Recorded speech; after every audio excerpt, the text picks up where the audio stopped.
Welcome back to another episode of What's Up, Prof? What's up, Prof? You know, the same rubbish is what's up ever since this world began. It hasn't changed, no. Nothing's changed. The same nonsense, the same queries, the same arguments, the same nonsense. Yes. The same arguments. It's thousands of years old already. Solomon was absolutely right. Nothing new under the sun. No. We're going to talk about a refreshing subject today. You really think so? A very controversial one. Nothing is ever refreshing when it comes to this kind of thing. No. Let's open with a word of prayer. Our Heavenly Father, thank you again for bringing us together. Lord, this is a very controversial subject today, and we ask that you bless us and enlighten our minds that we can uplift you through speaking about these things. In Jesus' name, amen. Yes. Martin, propensities towards disease runs in families. Definitely. Yes. But my father had this, therefore his offspring has this. There's a history of heart disease in the family. There's a history of cancer in the family. That's one of the first questions you are asked. Did your father have it? Did your mother have it? Did they this have it? Did they have it? Right? Mm-hmm. But did you know that diets also run in families? Correct. How you ate is like the next generation ate. And when you married your wife and you said, but my mother never cooked like this, you're in big trouble. So no matter what you do, you're going to get into trouble, because don't touch my plate. Right? I think it's the worst arguments come from over a plate. Over a plate of food. Yes. And my mother made this thing in this and this way. That's it. For 1 week, total silence. If you're lucky. And probably not anything on your plate. So, Martin, and the other thing is good food, good health. Is it just good food, or are there other factors that have to be taken into account? Other factors, but if you talk about health, it's also not just physical, but Correct. mental health as well. So there are so many parameters that we have to look at, and it becomes a war zone. Now, some people are very good at one of the aspects. Now, if you exercise, for example, everybody knows that that is good for you. Everybody needs regular exercise.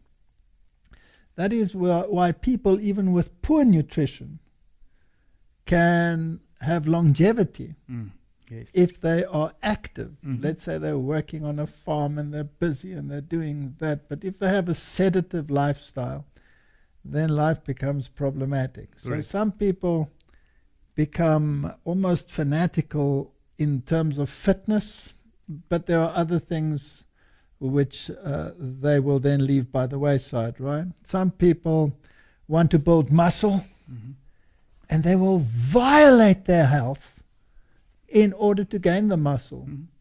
And they think that they are strong, and therefore this is just fine.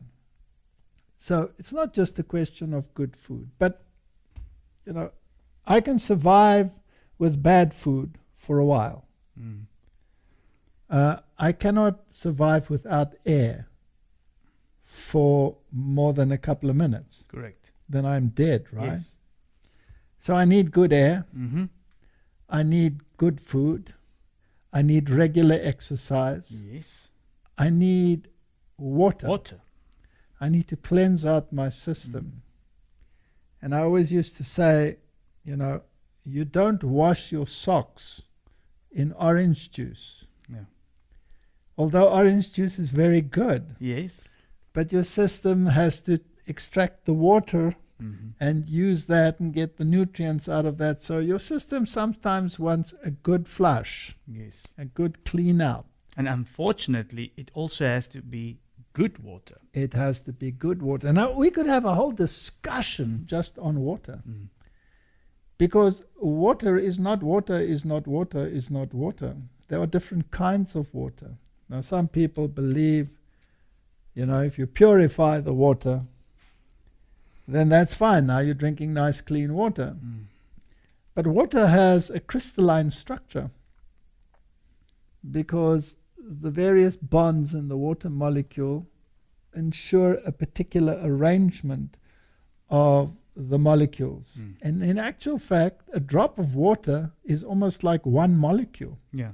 Because they're all interconnected with the positive to the negative charges, the oxygen against the hydrogen, and it gives a particular structure. And that also affects the surface tension of the water. Now, as soon as you add minerals into the mix, it changes the structure. If you add impurities into the mix, it changes the structure. So one of the water sources that have excellent qualities is artesian well water. Now, how does that work? It comes deep out of the ground, right? Yeah. And it's an amazing system. I'm always stunned when I see how God arranged all of these things. So if you take a tree, a tree can be incredibly tall. Yeah. But the water gets to the top, right? Now, in this tree, there are xylem and phloem channels. And the water moves up them. They consist of cellulose. And cellulose is a kind of sugar structure that also has electropositive and electronegative aspects, hydrogen bonds and oxygen in the molecule. Now, when that water is absorbed by the roots of the tree, then the water moves up the tree by hydrogen bonding. So this channel that consists of the cellulose, these sugar molecules, the water, the oxygen will link to the hydrogen, then to the hydrogen, to the oxygen, the hydrogen, and the next molecule of water will be attached to that one, and so they're going up in tandem, and they can go up incredible heights. And the tree transpires up there and gets rid of its water, right? And it takes up all of this, takes it up. So that's how the water moves up. Now the same happens in a mountain range. You have all your rocks, and then you have quartz crystals in the rocks. And sometimes there are layers of quartz crystals, and sometimes there are vertical uplifted areas that go deep, hundreds of meters down into the rocks. And any subterranean water that finds these channels, because of the crystalline structure, does the same thing as in a tree. Goes up like this, linking. And any impurity like a heavy metal or something cannot go along with it. Stays behind. So that by the time the water comes out of this artesian well, it's absolutely pure water. That's why you find these mountain springs high up in the mountain, and you're wondering, how did they get there, right? They come from deep down at the bottom. And that water has a particular structure and a particular surface area that your cells love. Your cell loves it. And it enables it to take up minerals and to absorb those minerals in a specific way. If you disrupt that, then the surface tension is different. Sometimes you drink water and it feels like it's just going straight through. It doesn't go into the cells. And then that's sometimes purified water, like you say. Yes. So what kind of water is very important? So good water. My advice is good spring water is the best water to drink. That's my opinion from all the reading that I've done on the matter. If I may ask, if you read the label on the spring water, what will be anything negative on there that you should look for? Well, they often give the quantities of minerals or substances in there. It shouldn't be high in sodium, etc., etc. If it says spring water and it tastes sweetish to the taste, then it's probably a good water. Yeah. Prepared water is not good water. Well, Okay. it's not in the same class as artesian well water. Basically, what I'm saying, Martin, is the way God designed it is always the best. Correct. And that's a principle. The way God designed it is always the best. If you want to go to a mountain stream and you're looking there and you see tadpoles swimming in the water, that's good water. You can drink it. If it's sterile, there's nothing there, then be concerned. Correct. All right? People are inclined the other way. Oh, there's a frog in the water. I'm not going to drink this water. The frog is in the water because it's good water. Right? So the way God designed it, that's a principle. Now, if you come out of the world, nothing is ever like God designed it. It's as man manipulated it. Yes. That would be the best, right? So what is good food? How do you achieve good health? You need exercise. Correct. You need good food. You need good water. Mm-hmm. You need sunlight. Yes. Sunlight. Sunlight resets your program, your computer program. Sunlight not only produces vitamin D by the radiation impact on the skin, but it also resets your hypothalamus, your master control endocrine gland just below the base of the brain. Yeah. And then you have your pineal gland, which lines up and with the amount of light that comes in, light and darkness, etc., sets your melatonin levels, which are incredibly important for a good immune response. Exactly. So what do you want? To put it very simply, good food, good water, exercise, regular exercise, and also strength exercise.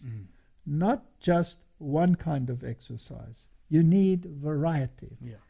When God created humanity, He gave them a job, right? Yes. Which was a job which entailed many things. Some of the plants that you're going to work with are that high. Some of them are way up there.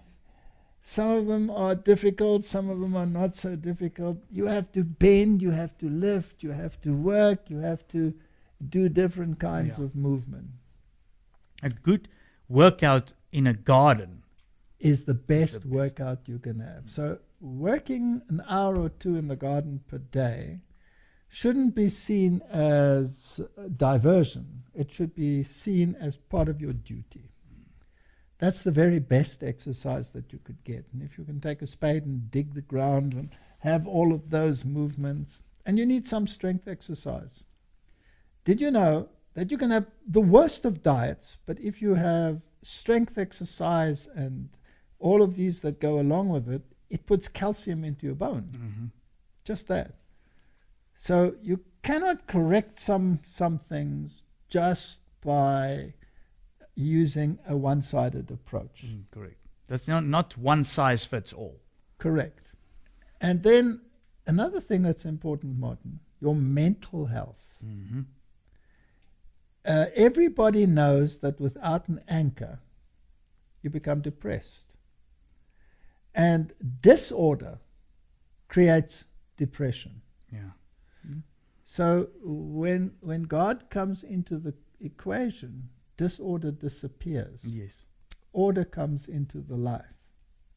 A relationship with God sets the mind at rest because there is a help plan and a communication, a friendship bond that develops. So talking to God, having a relationship with God affects your health. Definitely.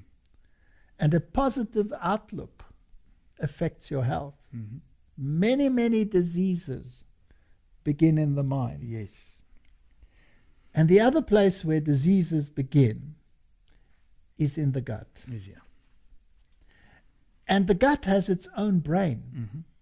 And the gut communicates with the mind. And when that communication is disturbed, disease is a consequence. So you want to keep a healthy gut. Mm-hmm. Okay, Martin, how do you keep a healthy gut? Good food. Now, is this good food just for you?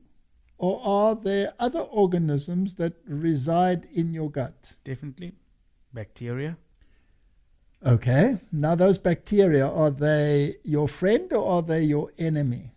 If you treat them badly, they become your enemy. If you treat them right, they're your friend. All right. So now if you ate with the knowledge that you have a dear friend in your intestine that you have invited to lunch, and you know that bad food will kill him, will you purposefully eat bad food to destroy your good friend? Unfortunately, we do. But you're not supposed to. You're not supposed to. All right. So when you eat consciously that you're not eating for yourself alone. Correct. The type of bacteria that you have in your intestine will largely contribute to your health status. So you need exercise. You need good food. You need good water. You need good fresh air. You need sunlight. You need to get your rhythms right. You have to have enough sleep. Yes. You want to have your melatonin levels at the correct level. You want to have communication with God. You want to produce happy hormones. You want to have endorphins in your life. And what gives you endorphins? Exercise in itself will give you endorphins. Did you know that good music will give you endorphins as well? Yeah. And that rock and roll music will destroy them? Disturbs the whole system, actually. Disturbs the whole system. So, Martin, this is a package. You cannot take one item, we've titled it Good Food, Good Health, and say that is the be-all and end-all of a healthy lifestyle. But it is probably one of the more important ones. It's where it starts. It's where it starts. Once the food comes right, and the gut comes right, then often the mind comes right. Correct. When the mind comes right, you can discern spiritual things. And then suddenly this book becomes very important, and your communication with God can improve. Did you know that even the occult world says that if you want to have a good spiritual experience, you better eat a particular diet? Yeah, you've mentioned it before. We've spoken about that before. All right, so let's attack this from an holistic point of view. And then we also, Martin, need to talk about what happens when things go wrong. Correct. Because that's where most of us are today. Yes, everything's going wrong at the moment. And what perceptions are there out there in the world? Now, we had this discussion about science, right? And just because you have a white coat doesn't mean that you have the right coat. Correct. Sorry, but that is a yeah, bit poetic, but it's a true statement. it is. It's if you are saying that you've got the we behind you, the we's not always right, like Correct. you said. As And well. if you have a white coat, it doesn't mean that you know what is good for your plate.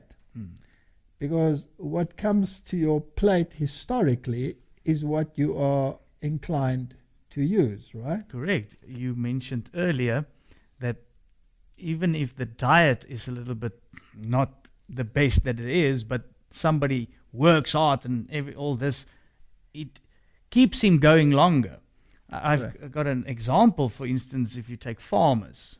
Yes. Most farmers, well, the older generation farmers, work hard, and that's why whenever you want to mention something about food, they'll always tell you, but my grandfather There are many are 80 factors. or 89 or 90 years old, and that's when you're talking about diet. Correct. But unfortunately, You can't just mention look at the diet there. You have to look at his lifestyle. So let's look at all of these things and see whether we can make some sense out of it. Now, a few years ago, there was a man who decided that he was going to eat only one particular kind of food that was dished up by a franchise. Yeah. And what the result was, and since then there's been a huge outcry, and some of the menus have probably changed a little bit here and there, but generally speaking, is fast food the answer to good health? Definitely not, but... All right, and we spoke about disease and obesity and all of these issues. And that directly affects your immune response, your health status, and if there's a pandemic, those most at risk will be those that are overweight, that have high blood pressure, and that are compromised in many, many areas. Correct. Right? So let's just look at a little video from that ancient time and see what transpired. Your blood tests are excellent. Okay, you're starting off with a total cholesterol of 168, which is less than 200, and it's really superb. Your blood level's fine, your iron level is good as well. You have no evidence of diabetes, your fasting blood sugar is very low. The other thing that we looked at were all your electrolytes in terms of the salts in your blood, your kidney function, your liver function. They were all perfect. Your triglycerides, which is your building blocks of fat, basically from what you acquire from eating fat, is 43, which is low, which is good. I think the worst case scenario is that you increase your triglycerides and your cholesterol level, and if you have any heart disease in the family or any underlying heart disease, you're putting your heart at risk. I expect to see an increase in your triglycerides because that can be affected. You're at 87 now, and I think that will change. And I think that's the only thing that will change. Out of everything? Out of everything. I mean, there might be some minor variations, but the body is extremely adaptable. And the kidneys will handle any extra salt that you're taking in, and your liver will be able to metabolize additional fat.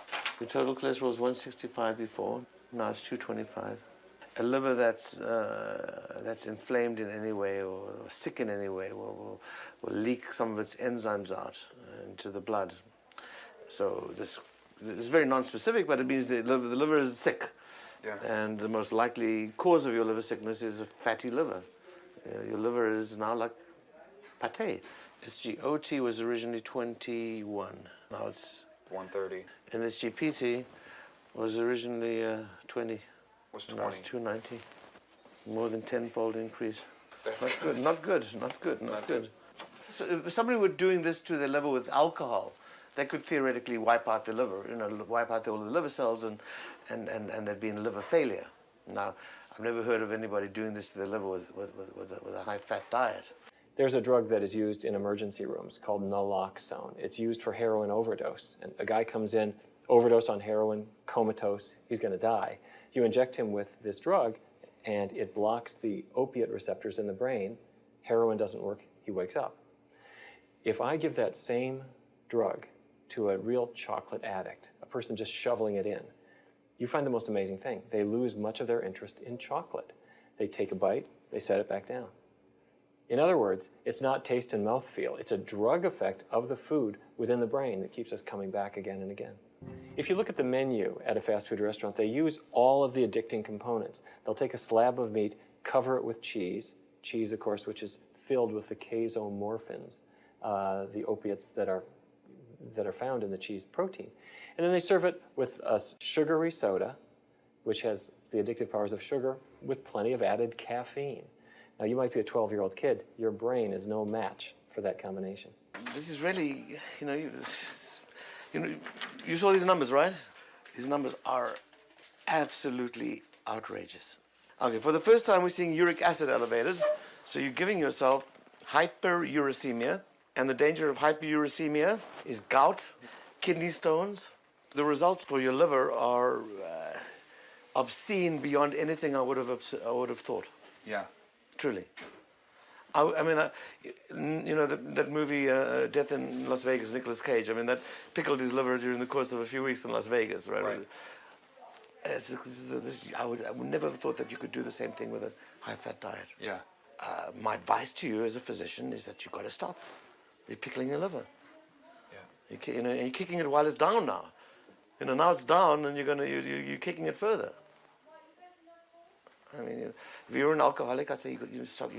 I say you're going to die. You keep drinking, you'll die. If the pain starts to radiate to your jaw or down your arm, that's life-threatening, and immediately so. Yeah. So I need to hear about that, or you need to call 911. Okay. All right? I wouldn't suggest you continue the diet for a year to check this out. I don't think it's appropriate or healthy, especially with what showed up with your liver. For a year. Right.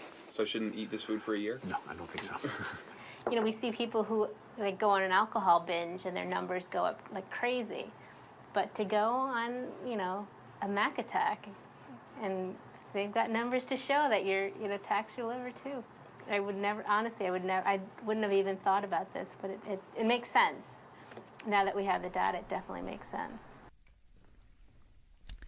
So Martin, his binge of eating only these fast foods destroyed him to the point where they were saying, if you continue, you're going to die. 30 days. 30 days. That's it. So it tells you something about diet. Now, we have a culture in the world where we say that animal foods are the best to place into your body. That is in direct contradiction with the good book, right? Correct. And we've read this many, many times, but it's in direct contradiction with what this book has to say. Because it says there, and God said, I have given you every herb-bearing seed which is upon the face of all the earth, and every tree in which is the fruit of a tree yielding seed. To you it shall be for meat, which means food. Mm. Remember when the King James says meat, it means food, not flesh. No. Flesh is meat. Flesh is what we call meat today. All right. So the original diet was totally plant-based. Every seed, that's every legume, every nut, everything that you can imagine of, that's of a seed nature. And then every tree with fruit on it. And then after the fall, vegetables were added to the diet, not meat. And the longevity of humanity was in excess of 900 years. Yes. When meat was added to the diet, within one generation it fell to half of that. And in the next generation to half of that again, until we are eventually where we are now, 70, and if by reason of strength it should be 80, you can count yourself lucky, right? Mm-hmm. The average life expectancy is much, much lower than that. So we cannot look at the extremes and make conclusions. So the bottom line is, the Bible says that every creature was vegetarian, including every other animal on the planet. And what has transpired since then is as a consequence of sin. When Jesus was asked many times about why did Moses permit this, etc., etc., etc., he would say it was not so in the beginning. Yeah. So it's important to have a look at what was it like in the beginning. Mm-hmm. And that was the ideal. Correct. Now, if you apply that health principle today, then we know that if you have a vegetarian diet, and particularly if you have a vegan diet, that is a balanced diet. Now, that is important. And it's important because, just to make it clear, it's a plant-based whole food diet. Correct. Plant-based whole food. Today, the word vegan is not really what it's supposed to mean, because today it has all kinds of emotional things added to it, like animal cruelty acts, etc., etc. And we're talking about a plant-based diet. Yes, the healthful. Now, as we all know, because we've discussed it many times, I myself was a carnivore. And I was not very healthy. Can I just ask, didn't you have a record somewhere about a burger eating contest? Oh yes, I won various competitions and steak eating Oh yeah? Yeah. exercises. Yes, I had a huge capacity for animal protein. And I was a very sickly person, if you think about it. I was incredibly fit. Mm. And that, I think, was my saving grace, because I played a lot of squash, which is a high energy activity. But whenever I had a game, I would smell like a horse, Yeah. as the saltpeter would come out of my system. And your whole demeanor, your skin, everything is totally different. Mm-hmm. I had huge pores on my face because my body was constantly trying to throw out these toxins. Now, if you have a high animal protein diet, then the amino acid mix that you have is not the same as you would get from a plant-based diet. No. So if you have a diet of grains and legumes, which are the seed-bearing plants, right? Mm-hmm. Any grain mixed together with a legume in a meal gives you a perfect protein with every amino acid that you require. But even when you have that perfect, complete protein from the grain-legume combination, or grain-seed combination, or grain-nut combination, gives you that perfect amino acid profile. If you get the same complete protein from an animal protein, the ratio of the amino acids is different. Now, one of the amino acids that plant-based diet will give you in high quantities is the amino acid arginine. Now, arginine is a very specific amino acid, and it's a very interesting amino acid because it has more than one amino group. We don't have to go into the chemistry to confuse people, but it has more than one of these nitrogen groups, right? Yeah. And it is the amino acid that slots into your urea cycle. Mm-hmm. And your urea cycle is what takes ammonia that comes from the degradation of proteins, from the digestion of proteins. When that ammonia comes off, ammonia is highly, highly toxic. I mean, you use ammonia to kill everything off in your house when you use it as a household cleaner, right? Correct. Whatever it comes into contact with, it'll kill. So the same in your cells. When ammonia is set free in your cell, you have to detoxify it immediately or it will destroy your cells. And that's where the urea cycle comes in. And the beginning is arginine. And in the end, it splits out those amino groups and it produces urea. Now, if you're a bird or a reptile, you'll produce uric acid. Now, we also produce uric acid. It has more amino groups than the other things. So a person that has an overload of animal protein in their body will also produce uric acid. And that can lead to other issues like gout and all of the other secondary diseases.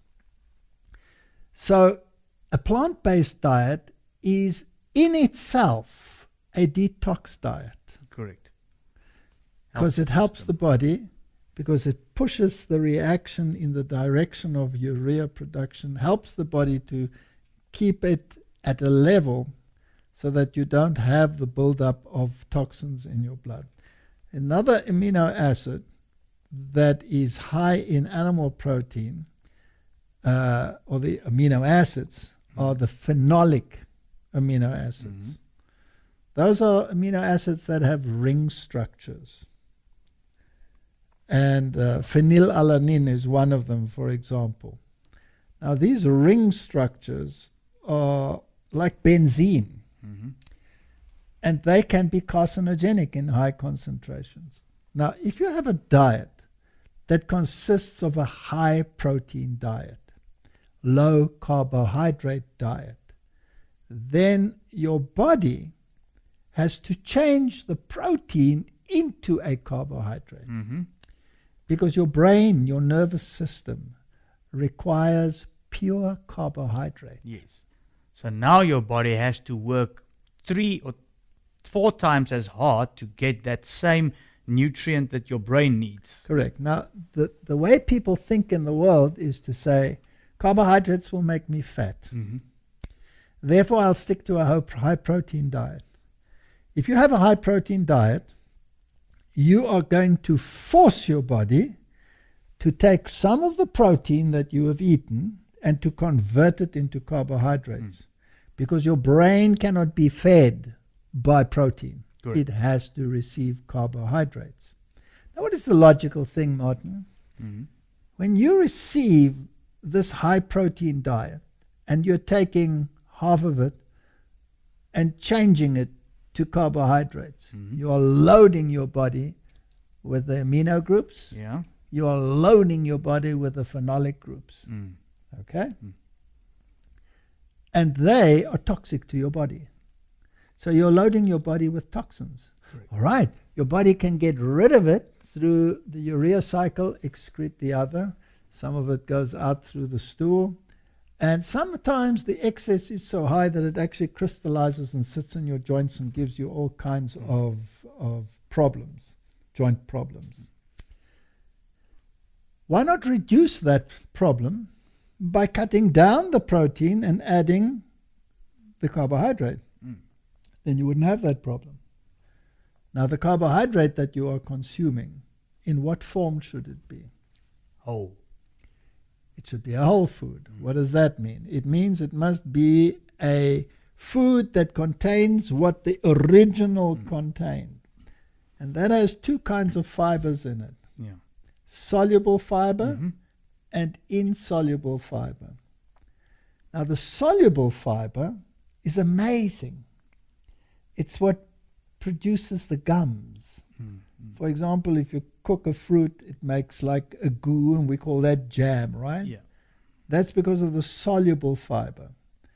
The insoluble fiber is the roughage. That, yes, like a scraper. Yes. Now, the roughage, the insoluble fiber, gives you gut mobility. So as you have the peristalsis going down your gut, it moves along easily. It also absorbs water, so it keeps the moisture content of your gut perfect, and you have good mobility of food through the intestine. So generally speaking, if you eat every day, you should actually get rid of the waste every day as well. If there is a lag, and some people only go every second day, some people only go once a week to the little room with the flushing mechanism. What goes in should also go out readily, because that's part of your detoxifying system. For that, you need complex carbohydrates. Yeah. Does that system work if you only have an animal protein diet? No. It can't work. It'll Somewhere in your intestines, you're going to start You're going to producing have problems. You're going to have compaction. And a person who has a high animal protein diet will receive that intestinal compaction. That will create the need for tremendous pressure to get rid of whatever's in the intestine. I call it the eye bulging experience. Okay. If you go blood red when you're sitting on your private throne, as you try to force out whatever is the obstacle in there, then there's something terribly wrong. It should be just gone, Yeah. right? That's how it should be. I just want to come back to the fiber that you were talking about and just restate the importance that it has to be whole, complete It has to be. carbohydrate.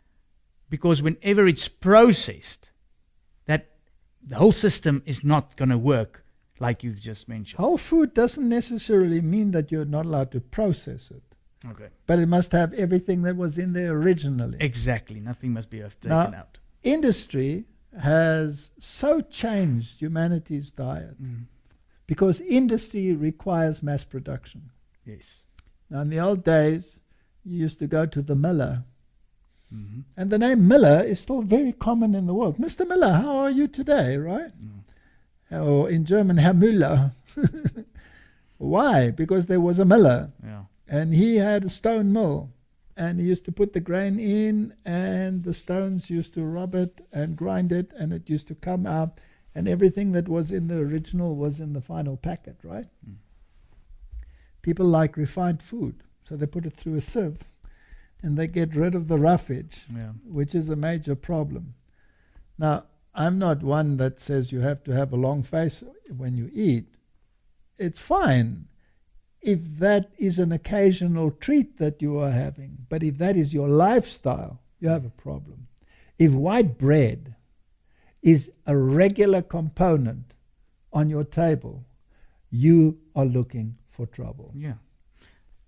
In any case, I don't understand why people would want to eat it, because it tastes like cardboard.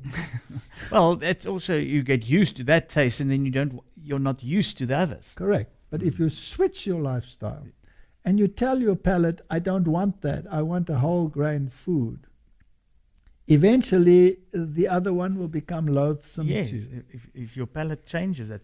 Just on this bread, there are people that are gluten intolerant. Yes. But that's also a cause of humanity interfering in the original design. Correct. There are many ideas about why people become gluten intolerant. And some of them are associated with intestinal maladies, such as celiac disease or Crohn's disease, where the permeability is such that the gluten creates an autoimmune response because it's not absorbed in the correct way. We have to talk about how you absorb proteins, You can? but we'll come to that in a moment. And there are many reasons as to why people can have problems like that. Some say it's because of genetically modifying the food. It's very difficult to trace from cause to effect. There are interesting graphs in the world where some people have adverse reactions to vaccinations. And the correlations between certain kinds of vaccination and celiac disease, for example, are very, very strong. So there are certain things that have been introduced that can cause this. But even if you go onto a gluten-free diet, then it must still be a whole food diet. Correct. That's very important. Yes, and many of the gluten-free foods that are produced by the industry are anything but whole foods. Correct. In fact, they are so refined, and just because they are gluten-free Gluten-free. doesn't make them healthy.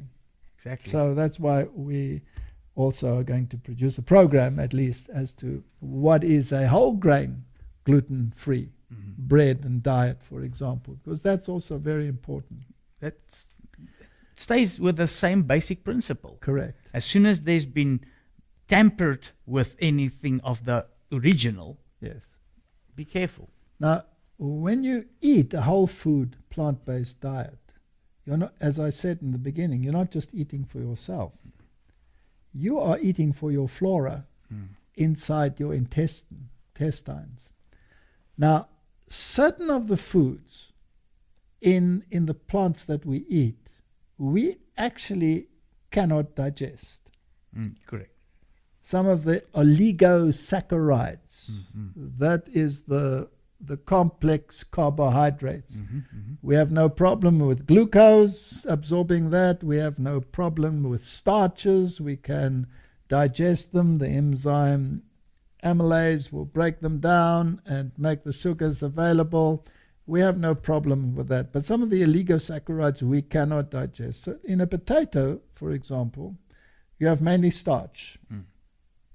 But you also have some of these strange oligosaccharides. Now, some of the gut bacteria, particularly those in the colon, love those. Yeah. They're there for the It's their food. So in other words, if you think in terms of creation, you can say, well, God packed certain things in there that you don't steal the food that they need.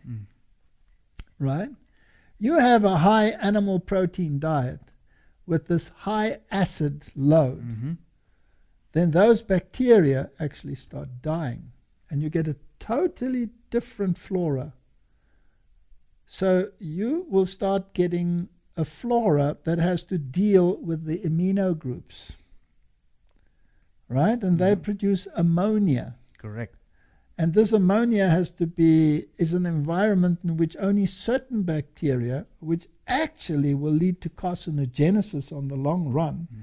Therefore, a high-fat, high animal protein diet is highly correlated with intestinal cancer. Yeah.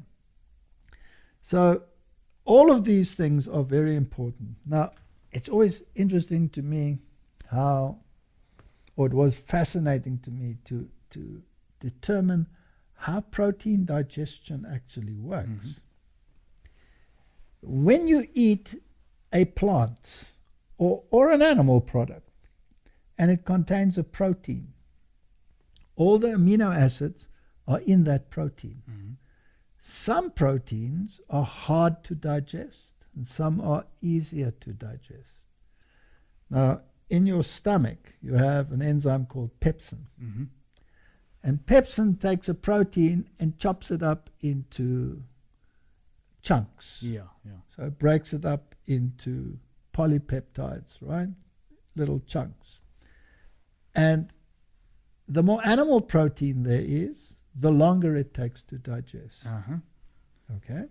So if you're having a diet that contains, let's say, a plant-based food, carrot, a potato, fruit, or whatever, and you put an animal protein in it as well, like meat or casein from cheese, your body will determine how long that food has to stay in the stomach. We spoke about that before, satiety.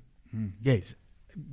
Now, Do I feel full? Yes. Now, your body will digest, it's like a washing machine, doing its thing, adding the product that will break down the proteins and the foods. Then it sends through a sample, through the duodenum. And there are receptors in that part of the duodenum that tell you how far has the protein digestion run its course. And if it's not very adequate, it closes up the stomach. Okay, stays in. So you're going through another washing machine cycle. Then it's sent through a sample, and if you've had cheese in your diet, for example, it will say, stay there, stay there, stay there, stay there, stay there, for hours on end. In the meantime, the stuff that is in there in a warm, gooey environment starts fermenting. Because they don't get digested in the stomach. Correct. So here you have this major problem. So when you're eating a carbohydrate, the first digestion starts in your mouth because you have the enzyme amylase there. But when it gets to the stomach, it's an acid environment. And the more animal protein there is in that stomach, the more acid it has to be for the enzyme to work optimally. So any animal product that goes into your stomach increases the acidity. Now your immune system loves to run on a slightly alkaline system. Yes, alkaline. Alkaline. It doesn't like an acid system. Then as it passes through eventually, with the carbohydrates having fermented now, in other words, you're no longer getting carbohydrates. They've fermented to fatty acids. That adds to your acid load, right? Yeah.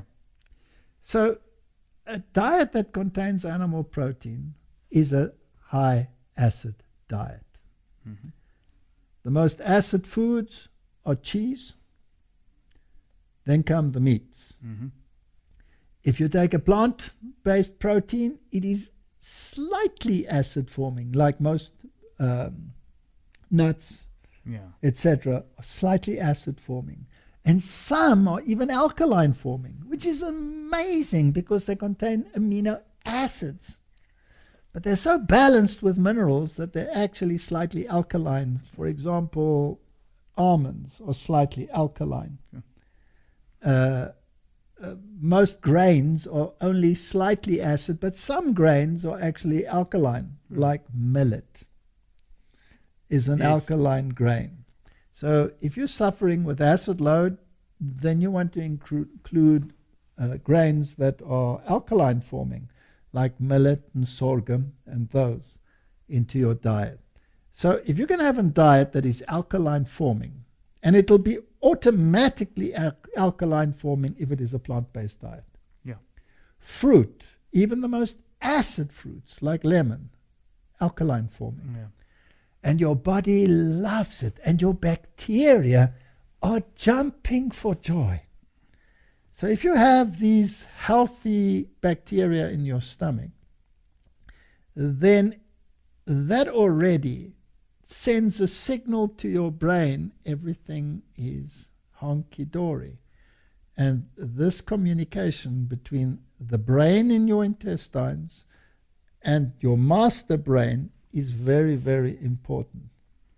Now the protein breaks up into chunks in your stomach. Mm-hmm. It goes through the duodenum, and another enzyme is added, which is trypsin. Mm-hmm. And that'll break the big chunks into smaller chunks. Then it passes, there's no free amino acid at this stage, right? No.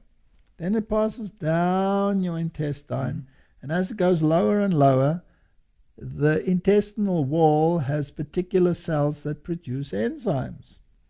And these are called ectopeptidases. And they start cutting off the amino acids. So the free amino acids only occur very low down in your intestine. And there they are absorbed by the hepatoportal vascular system, which takes it out and takes it to your liver. In your liver repacks the proteins into dipeptides, putting the amino acids at least, linking them together into chains of 2 or 3 or 4 tripeptides, etc., etc., and they go into your bloodstream. And then as your cell absorbs these, it'll split them off as they need them and require them as building blocks, enzyme production, whatever your cell needs. Now, the amount of protein you need is very, very small. Small, yeah. 0.75 grams per kilogram. Yeah. So a man of your stature would need, I would guess, about 60 grams of protein per day. Yeah. I would need perhaps 70, 75 grams of protein a day. The average female between 55 and 65 grams of protein per day. And the consumption by the general population, especially in my country, here South Africa, is 3, 4, 5, 6 times that high. Yes. Okay? Now, the protein you do not store in your body. So whatever excess protein you are eating over and above that 0.75 grams per kilogram, and if you're a growing child, 1 gram per kilogram. Okay? Yeah. So if a child weighs 20 kilograms, it needs 20 grams of protein. Very little, right? Correct. And if it is a balanced protein, then all the better. So now, because your body doesn't store this protein, whatever is in excess, it has to convert to either carbohydrates or fats. Or fats, yeah. Now, those two you can store. The fats you store as glycogen. You can store it in your liver. You can store it in your muscles as an energy reserve. Anything in excess of that is stored in the fat. But because you are detoxifying or trying to detoxify this massive load of all these phenol groups and anything else that comes in the animal product, most of those things are fat soluble. Yeah. So the fat that you produce actually also dissolves many of those toxins just to separate them from your bloodstream. So the fat that is in your body, if you are on a high animal protein diet with its concomitant load of other undesirable elements, you get a lot of hormones involved in that. You get, it comes with a package. Can you imagine the terror of the animals that are being slaughtered? What the cortisol levels are, and the adrenaline, all of that comes with your meal, right? Correct, because it's in the meat. Okay. All right. Now, many of the other chemicals that are in those products get dissolved in your fat, and they're stored there. Then one day you get sick, Martin, and you're not feeling well. You might be nauseous. You're not eating right. What does your body use then to keep you going? It goes into that fat. Exactly. Especially if you have a fever, you're actually burning a lot of this fat, Yeah. right? And those toxins are released. So your toxic load, when you are burning that fat, is heightened. Yeah. That knocks your immune system for a 6. So how do you keep a good immune system? Plant-based diet. That's it. A whole food, Yes. plant-based diet. That's how you keep a good immune system. So animal proteins, we tested them in the laboratory. We did literally hundreds of experiments using any animal model that you can think of, where we tested the immune response and the overall health status of an animal, its cholesterol levels, its amino acid profiles, its immune compounds, its bone composition, the whole lot. When we tested a plant-based protein diet with an animal protein-based diet, the results were absolutely staggering. On every single level. Cholesterol, for example. You get 2 kinds of cholesterol. High density and low density. And the one is associated with cardiovascular disease, the other one not. And the ratio of HDL, which is the high, and the low density one, which is the LDL, is very important. And the plant-based diet, the ratios were always perfect, no matter whether you tested a carnivore or whether you tested a herbivore. But the ratio was always bad when it was an animal protein. And also the immune parameters that we tested. So it was absolutely astounding that you got these consistent results. So your diet, very important. Let's talk a little bit about what to eat and how to eat. Correct. So Martin, just one of the graphs that will illustrate what animal protein will do just in terms of any cancer that you want to measure. In this case, it was lymph gland cancer. Then it is per capita animal protein consumption. Per country, Japan has a very low protein consumption relative to their general diet. They're not like the Westerner that'll have a huge steak. They will have little slivers or something, but generally a low consumption. And then the Western countries like Canada, Denmark, USA. The USA is normally always on the top of the hit parade because they have the worst diet on the planet, generally speaking. Then you can see there's a very strong correlation of this kind of cancer associated with animal protein consumption. The higher it is, the higher the rate of cancer. If you look at dietary fat and breast cancer, for example, and the high fat diet is always associated with a high animal protein diet. Yeah. Like cheese, for example, any dairy product is very high in fat, and animal proteins are very high in fat. And there's these new diets that are specifically high-fat diets. Exactly. To go on to. So if you look at the Eastern nations like Japan, Thailand, etc., they have a very low breast cancer rate.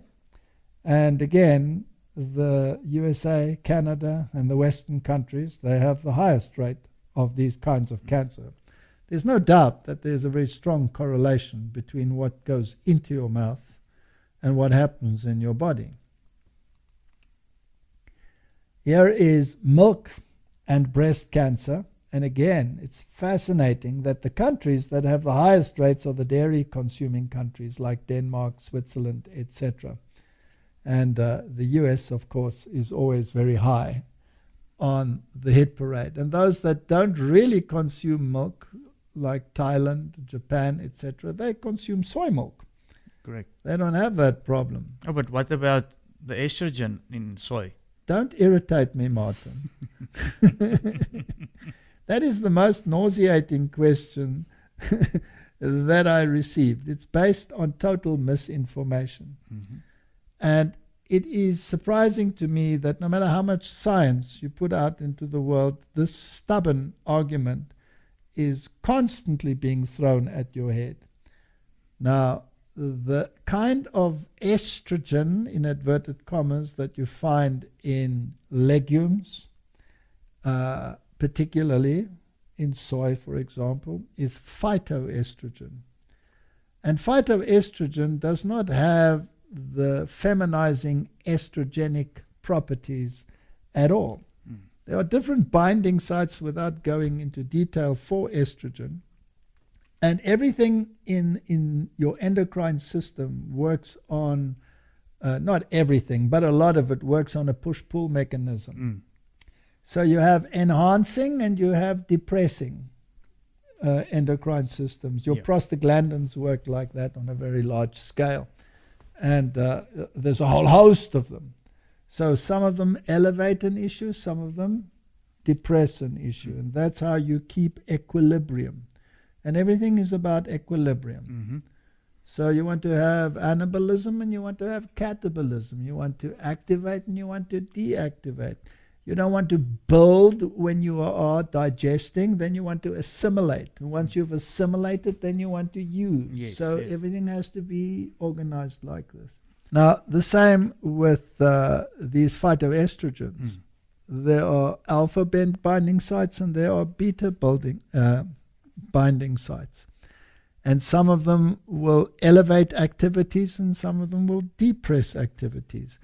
Now, the phytoestrogens bind to the binding sites and compete with natural estrogen, and therefore prevent many of the problems associated with estrogen.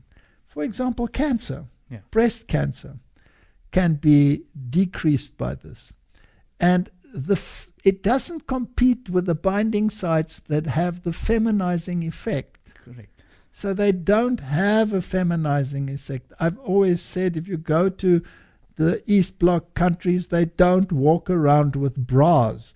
The men now I'm speaking. Yeah. It is a fallacy and it's based on misinformation. So the phytoestrogens that you find in soy are exactly the same phytoestrogens that you will find in flaxseed, for example. And the same person that says to you, you should take lots of flaxseed because it's healthy for your intestine, doesn't know that he's also in the same breath telling you to take phytoestrogens. Yeah. The one that is in there is synestrogen, and it's the same that is in soy. But because soy competes with the dairy industry, therefore it has to be targeted. It is absolute stupidity or ignorance that makes people speak that way. In fact, the phytoestrogens protect you against diseases. And they have nothing to do with your masculinity or your virility. If you want to find out which is the most populous country in the world, Yeah. and which is one that is well known for its virility, Yeah. then it is particularly those nations that have high consumption of these very things. Exactly. There was a popular study that was done, it was called Game Changers, remember? Yeah. And they tested the testosterone and the virility, let's put it this way, of their masculine subjects. And the ones that had the plant-based diets, were they at the bottom of the scale or were they at the top of the scale? No, they're at the top. They were at the top. So these people that have these huge bulks and use anabolic steroids to get there, they are dwarfing their masculinity and shouting at those that are perfectly fine and doing well because they use phytoestrogens. I think the world is upside down. The devil is the master of reversal. Definitely. That's why I come back to this, that once your science doesn't correlate with that Bible, Correct. then it is skew, even if it looks like it's correct. Correct. I give you every seed-bearing plant. Does that include flax seeds? Correct, yes. Does that include the soybean? Yes. Does that include any other bean? So if God says that is the best diet, you take it to the laboratory, you show that it is the best diet, does it convince the people? No, No. not at all. No, because they are run by their palates. Correct. Then they start looking for scientific evidence, and they actually get scientific evidence that the alternative to the Bible is actually Correct. better. So you will have statements, a glass of wine is good for you, all right? And eat lots of chocolate, it's good for you. And drink lots of coffee, because we found something good in coffee. Yeah, some tests show now that caffeine is actually, there's good in caffeine. Exactly. But if you look at the detrimental effects and you see the 40% reduction in oxygen supplied to the brain, then it's absolutely ridiculous that you can even argue like that. So what you eat is very important, and let's have a look at some of these things. Yeah, I was thinking maybe we can just share with the viewers a normal day of eating in your life. A normal day of eating in my life, No, okay, my life as well. in your life as well. All right. Because a lot of people, okay, so if you've got people now that decided, okay, I want to give this a go, where do you go to? All right. Because we were like that. You're at a total loss. Okay, so I want to try this. How do I start? Where do I start? All right. All right. What is a good diet? We've read it in the Bible, and I've proved it in the labs, Oh, definitely. and many people have proved it as well. And the China study stands out as a monument. And many other studies have been done. I mean, the literature is replete. So a diet that contains a lot of fruit is an excellent diet, right? Now, fruit contains a lot of water. Fruit contains carbohydrates largely, contains very low quantities of protein. So this cannot necessarily constitute all of your diet. No, Although some people have gotten by with, I eat only fruit. correct. You can. Yeah. But generally speaking, it doesn't say eat only fruit. I give you every seed-bearing plant. So a breakfast of grains and fruits would be an excellent Yes, so breakfast. we often start off with a bowl of mixed fruit. All right. Now, what are you getting in this mixed fruit, Martin? You're getting carbohydrates, right? You're getting water that is actually cellular water. So it is the exact composition that your cell craves. Yeah. All right. So that's the first point. It has all the minerals. It is rich in minerals and vitamins. It's rich in vitamin C. And depending on what kind of fruit it is, it will have different components. Yes, and also important why we start off with fruit is it digests faster.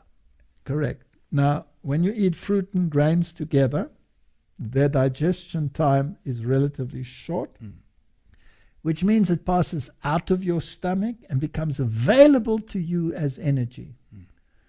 So if you have a breakfast of animal protein, that energy is only available to you about 6 hours later. Whereas if you have this, a large proportion is available within a very short time.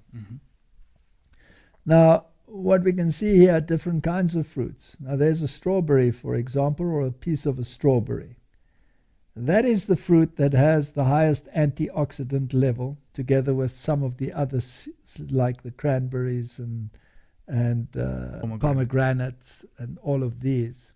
They have very high and different levels of phytochemicals, the antioxidants. Now, what is an antioxidant? It is something that mops up free radicals in your body, and free radicals are carcinogenic. So basically what you're eating here is a food that fires up your immune system, helps your body to get rid of the free radicals and the dangerous elements that are produced constantly because you are metabolizing, and helps your body to clean them out. Yes.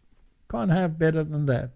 But then you want some energy, so you want some good bread or whatever grain.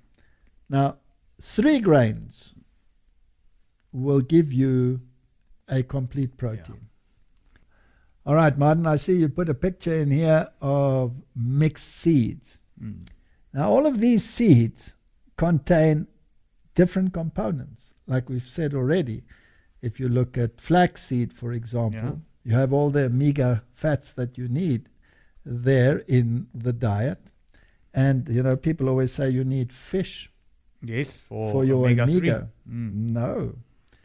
Because when you eat fish, you get eicosapentaenoic acid. Whereas if you eat seeds, then you get linoleic and linolenic acid. And that is the basis of your enzyme cascade. So you can produce any of those fatty acids out of those 2 base acids that you find in the seeds. Whereas if you're getting fish, you're getting eicosapentaenoic acid, which is something that can change the clotting parameters in your blood. And you have to be very careful whether you actually want to do that. So if you start with a seed, you can produce the one that is in fish to the quantities that your body requires. Whereas if you eat it in the form of the fish, you have no control over the quantity. And so your body has to constantly correct whatever the problem is. So in any case, this is one of the best things. And I see, Martin, in your bowl here, you have pumpkin seeds, which again are rich in phytochemicals that are a deterrent to prostate cancer, for example, and prostate health. So if you grind this all up, either in your mouth or in a machine. We grind the seeds and we throw it over our fruit. But everybody can do it in the way that they like. That's just the way that I can get the seeds. It's not as dry or anything, and you get quite used to it to get it into. Some people put it into their porridge. And here I see you have a bowl with different grains in them. So run us through this breakfast of yours. Well, the thing is, like you said earlier, it has to be 3 grains. Yes. And there are... Well, it doesn't have to be. You see, Martin, your amino acid pool in your blood stays there for at least 18 hours. So let's say you only had 1 grain for breakfast. Let's say oats. You might have a shortage of some things. If later on in the day you're eating bread, you're adding the second one. And that pool stays there.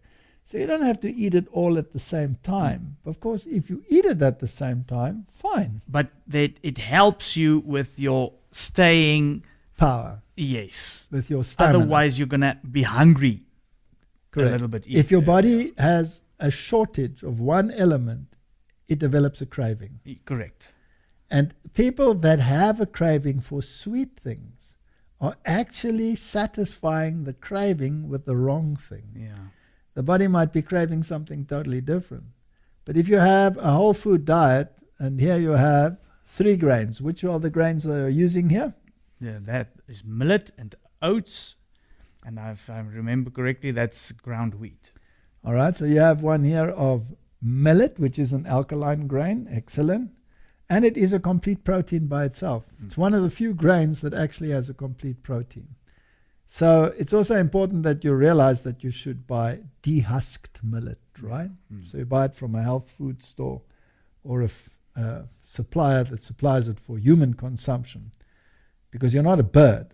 And a bird deshells it and throws out the little shells, but you would have a veritable chewing experience. So let them do that process for you. All right, so you put 3 grains together, you create a 3-grain porridge, and that should have plenty of sustaining power. And just sake, we prepare it in different ways. Sometimes we actually, because a lot of people don't have time, so you can put this in a slow cooker for a few hours overnight. And the next morning, you got enough of this meal for 3 days. Now, it's also very interesting, Martin, that grains contain other components which are enzyme suppressants. Now, did God make a mistake when he put enzyme suppressants in there? No, because the seed has to be kept dormant. And only when it is activated is that suppressant eliminated. And cooking also eliminates it.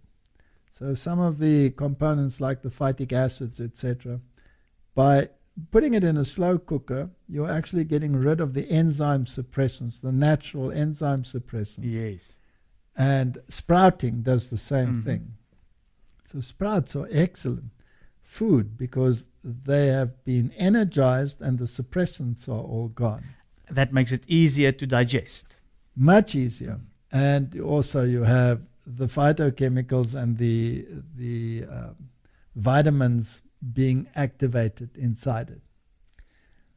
Here you have a avo and sauerkraut bread, Martin. Do you like that kind of thing? Yeah, this is like pudding for breakfast. Now, sauerkraut, of course, is a fermented food, right? And as a fermented food, if it is in the natural state, not heated and everything killed, then this is like a probiotic. Correct. That helps. That's being a friend to a friend. That's helping your friends, sending them some friends to play with, right? And keeping the mix perfect. You could also using coconut milk or using soy milk. Or using cashew nut milk or a seed milk. You could make your own yogurt. Yeah.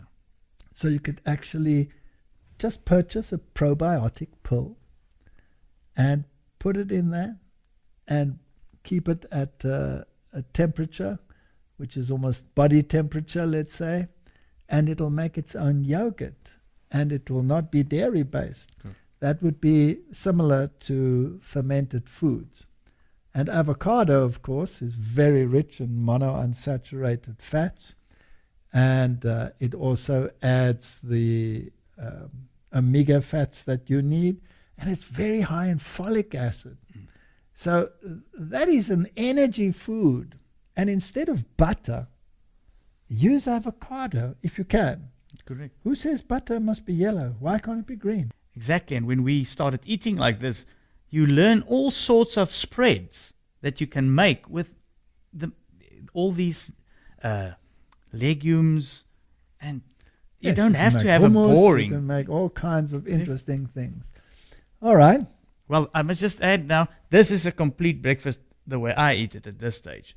So it's starting off with fruit, 3-grain porridge, and then ending off with this. So it sounds like a lot of food. Now, how do you run on that? You run on that for a long time? You can run on that to about 2 or 3 o'clock in the afternoon. Exactly.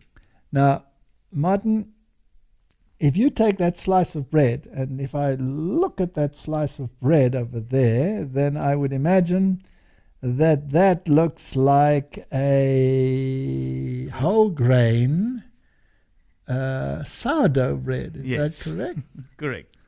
Okay. started off with your bread recipe. Yes. That's also on the videos. And then after a while, we got a nice sourdough plant. Who gave you that sourdough plant? A very good friend. I heard it's priceless. You can't buy it. So. No, you can't. You can't. We must actually do a little video on good sourdough bread.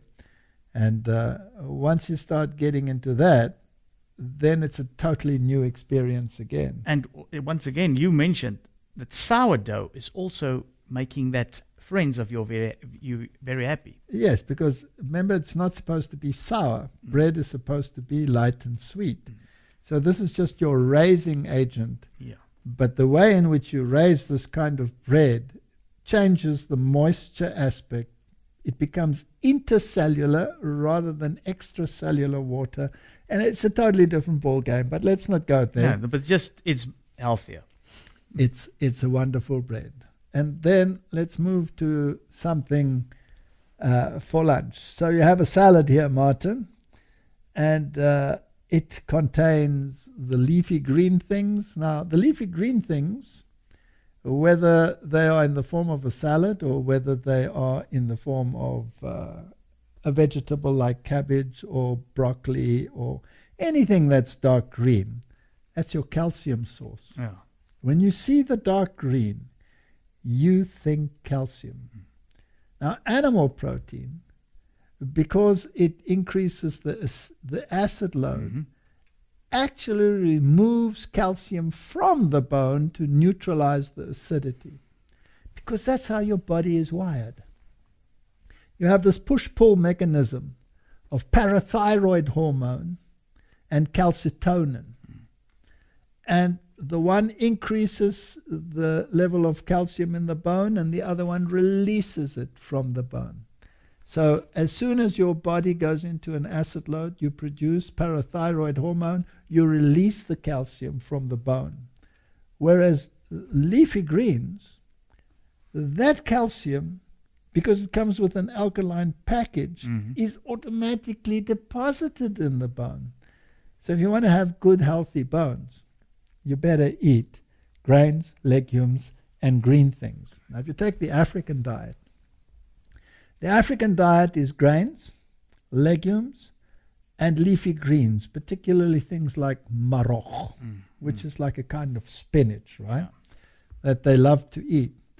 And their calcium intake in some of the countries, like Gambia, for example, is only around 400 milligrams per day. Whereas in the United States, it's 3-4 times that quantity. But in the United States, the women have osteoporosis, and in Africa, they have none. None, yeah. Because all of that extra that they supposedly get from their animal products, from their dairy, is actually not taken up into the bone, but because of the acid load, contributes to release from the bone. And you get rid of it through the urine, and you have a little bit of gout, etc., as a gift beside. So this is your mineral, vitamin, calcium tablet. Yeah, and also helps with your blood sugar. Absolutely. And here you have a stir fry with brown rice. So then you have, this is quite a low protein diet. If you wanted to now increase the protein diet, you could add a legume. Yeah. Or you could add a product of a legume, such as tofu, for example. Yes. Or you can add some nuts.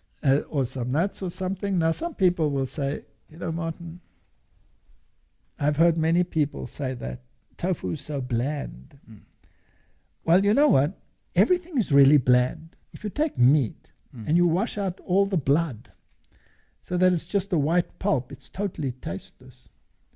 So the only taste that you will get out of it is by what you add. And exactly the same with tofu. You can make, if you want to know how to use tofu, then go to the countries that utilize it. Yes. Go and check out recipes, Thai recipes, Japanese recipes, Chinese recipes. Those are the countries where this is a staple diet, and learn from them how to prepare it so that it satisfies the palate. So a little bit of homework, a little bit of internet usage, and you can become a gourmet, right? So a stir fry on rice with all of these things added, and then you will have a pretty healthy protein diet. And here you have a chickpea stew with coconut cream and bulgur wheat. Now, bulgur is cracked wheat.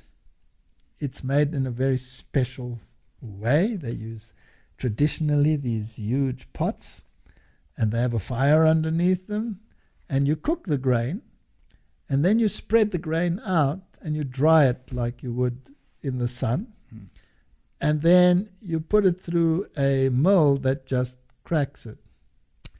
And that's how you get bulgur. So it's already pre-cooked. That's why it cooks very quickly. So that's one of the nice things. So a nice chickpea stew with coconut cream. Well, Martin, there you have a saturated fat in the mix, coconut cream. Let's talk a little bit about that. Correct. Please. Because people will say, Ooh. that's a saturated fat, that's bad for you. Because that's what the mantra is. Yep. And saturated fat is bad for you if it is an animal fat. Because animal fat consists of stearic acid.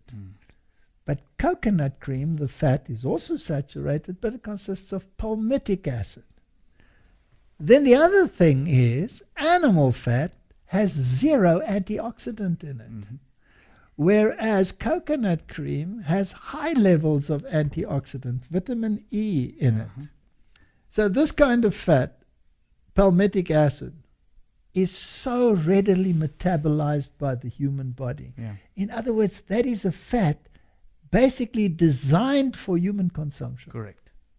And any grain will have a component of saturated fats, palmitic acid largely.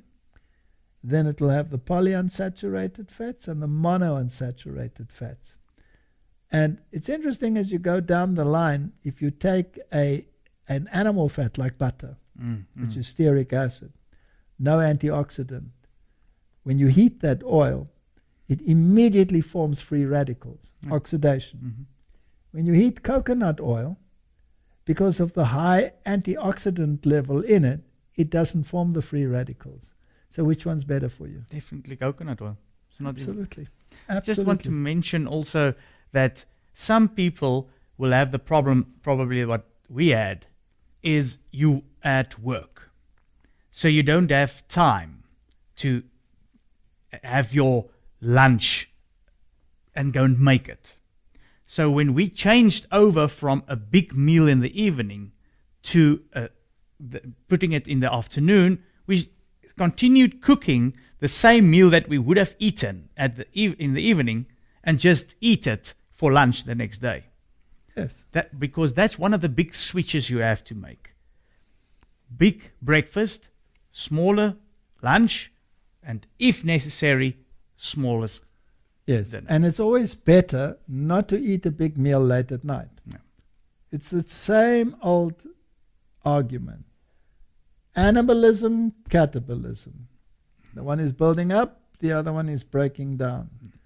When you go and you sleep, you want to go into a rest phase. You don't want to force your body to work. So if your stomach is empty when you go to bed, then you're not forced to digest and spend energy on that, and you can get a much better rest phase.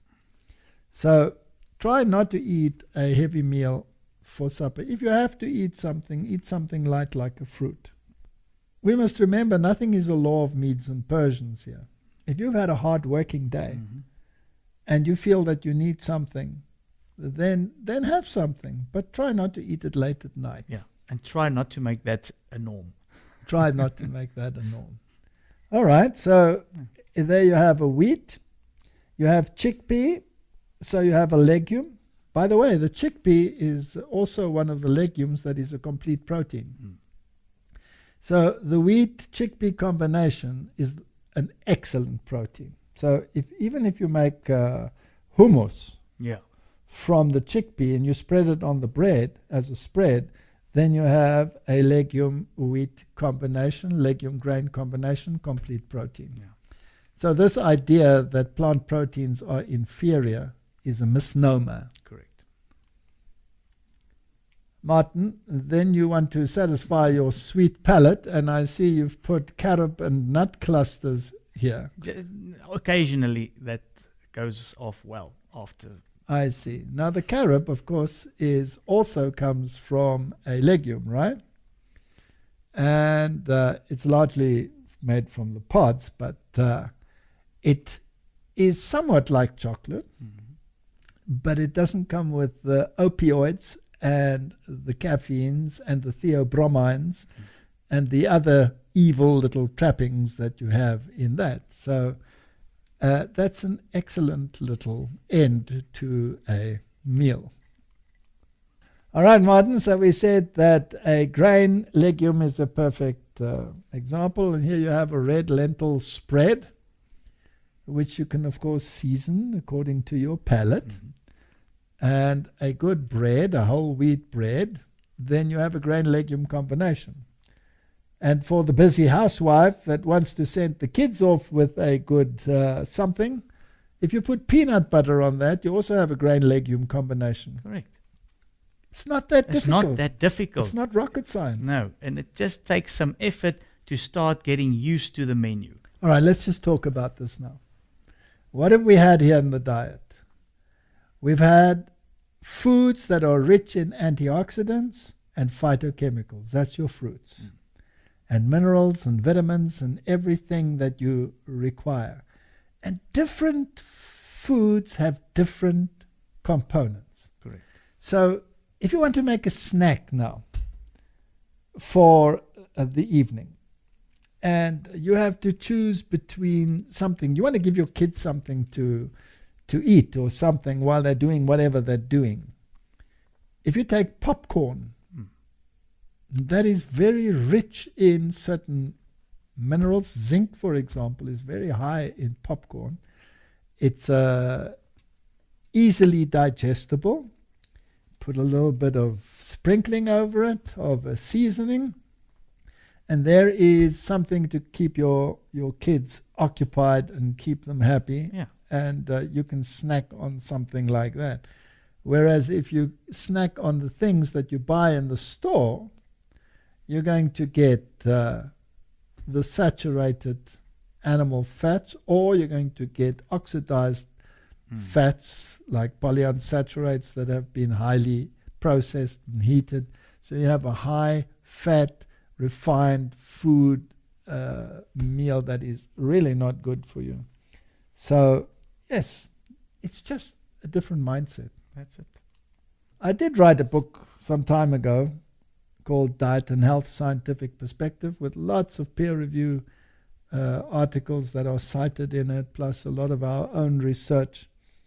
And it's not in print anymore. And then there is the book by Colin Campbell, and it's called the China Study, which sort of corroborated what was done before. So there are all of these studies which show that the diet that is advocated in the scriptures is actually the diet that is best suited for humanity. Yeah. And the China study was not done from a biblical perspective. It was just pure science. And the same with the book Diet and Health that I wrote, was from a purely scientific perspective. But the scientific perspective happens to be in absolute harmony with the scriptures. Definitely. It has to be. And like, we're going to repeat it. If your science is contrary to the Bible, I'm sorry, it's false science. Correct. Now, the interesting thing to me was that many of the claims are absolutely the opposite of what the world would like to hear. And yet, when you take it to the laboratory, consistently the narrative that supports the Bible comes to the fore. I want to tell you, Martin, that I have found the Bible to be the most trustworthy book that exists on the planet. And it is the most denigrated, suppressed book, or distorted falsely quoted book in the entire world. And at every single level, whether it be regarding the plan of salvation, whether it be the origin of all things, whether it be the diet best suited, whether it be the best mental doctor on the planet, this is the book that supplies all of those answers. And if people would only listen to what their Creator has told them, then according to his promise, none of these diseases would be doing to humanity what they are doing to it now. And particularly in the time that we are living in now. Yes. With all of this evidence, why don't we give God a chance? Because it seems to me that very soon we will be between a rock and a hard place, and we'll have to make a choice. Now, when it comes to the issue of diet and health, as we've discussed, and the reason why we are doing it also in this time of disease in the world, particularly now, and the importance of a strong immune system, it is no guarantee that you won't get sick. Correct. Right? Definitely. It's not. And that is why it's important that we also learn about how to deal with the issue once you actually do get sick. Because it is so heartbreaking to see how many hundreds of people end up in the medical system. They go to hospital. Many of these doctors are working very hard to try and save lives, but people are dying. Yes. And what is there that we can do in order to give our body the best possible opportunity to ward off the effects of disease? Yes, and what is there if you do get a disease to help the body to get through this? Correct. So now we've already stated, you need exercise, you need fresh air, you need good water, you need a healthy diet that will supply everything that your body and your immune system requires to fight and ward off diseases. And if you do get the disease, what can you do naturally to help your body even further? Number one is water. Because water not only supplies everything to your body, but also gets rid of everything that is detrimental. So water treatment, whether you use the water internally, whether you use it externally, is an excellent treatment. Hydrotherapy is one of the best methods to help your body fight disease. So get into contact with people that know how to judiciously use water to fight a disease, and how to give your immune system a super boost, hot and cold compresses. How do we help a body that is overloaded with toxins or proteins that shouldn't be in the body, for example? How do you rid your body of these things? Charcoal. It's such a simple method.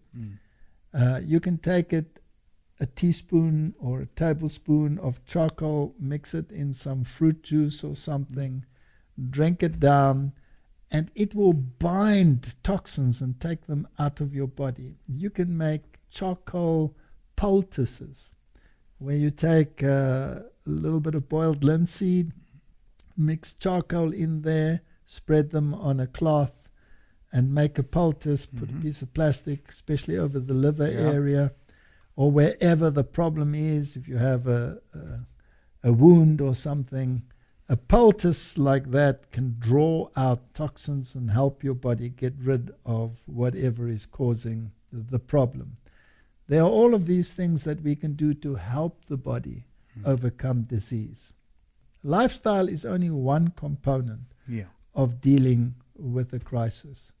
And then natural products like herb teas. Find out what herb tea does what. I mean, there's so much information on the internet. Correct. We cannot possibly provide the information in a series like this. No, we can't. And you've made quite an extensive amount of lectures on this. So I'll put all those links in. Yes. But another thing that I want to add is just put the things that you want to you research to the test. Yes. Does it add up to what the Bible says? Correct. If it falls in there, then you can use these remedies. Correct. And, simple things like drinking water with lemon juice in it. And what temperature should the water be when you are not feeling very well? And what kind of tea is detoxifying? What does stinging nettle tea do? What does buchu tea do? I mean, for things like, for example, kidney infections or bladder infections. I mean, we do not necessarily, in the time that we are heading towards, have access to medication at every single turn. But you can ward off bladder infections with herbal teas, and it's amazing how well the body responds to these kinds of things. So we should become little medical missionaries in this world, and help people find the natural remedies for the maladies that are coming our way. Thank you very much. And just lastly, the books, Counsels on Diet and Food, Ministry of Healing, excellent books to get a good basis as to what is out there and what God expects from us. Let's pray. Thank you. Heavenly Father, you have given us all the means to have healthy bodies. And yes, Lord, we know that life is not fair and some people have a worse deal than others. But within the circumstances that are available to us, you have given us options. And I pray that you will help us to choose the right ones. In Jesus' name, amen. Amen. Thank you for watching this video. To subscribe to our channel, click here. To get notifications, click on the bell. To watch the next video, click here. Thank you, and we'll see you again.